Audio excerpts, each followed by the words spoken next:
This is a short video to give you information about how to change your DRM settings on your KDP account, and this is following the changes that Amazon will be making from the 20th of January 2026, when it will be allowing EPUBs and PDFs to be downloadable from your Kindle version.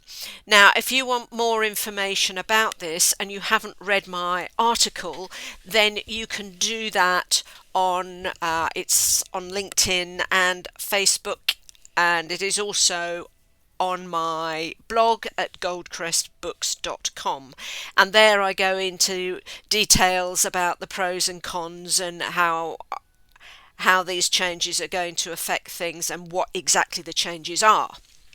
But this video is really just to complement that and to show you where your DRM settings are in your KDP account and how to change them.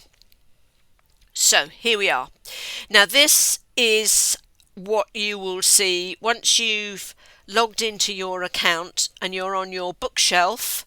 You will see your book or your books. Now I've got a couple of my books here. In fact, I'm actually in the process of updating them, so that's why my Kindle book here is actually in draft form, but it doesn't matter for this video because I can still show you how to change your settings. So what you need to do is go along to obviously the Kindle ebook that you want to change.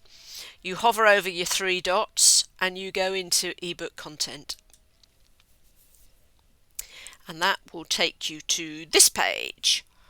Right, okay, and you can see how old this is because I've actually it's actually got a Mobi uploaded, which is quite old now, and it's just EPUBs, but that's fine because this is the section down here that we are interested in, and this is where things have changed.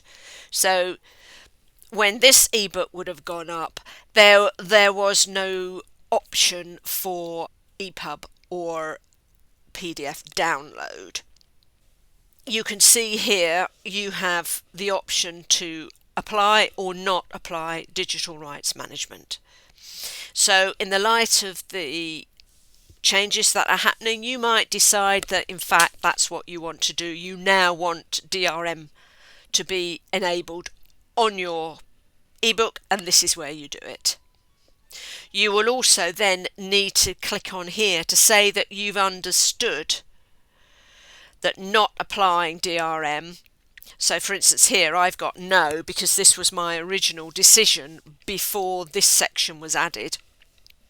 I need to click on here to say, yeah, I understand by not applying DRM that customers who buy or who have already bought this book will be able to download it as a PDF or EPUB. And it also makes it clear that this selection applies to all previous and future purchases. So that's just worth knowing. So you can choose which you want to do, yes or no, and then click how you understand. And then you must make sure that then you go to the bottom of the page and you click Save and Continue. You will then go on to your pricing page, and you will need to go to the bottom of that to republish your ebook. Okay, so it's not difficult once you know where this DRM section is. So I hope that's been useful.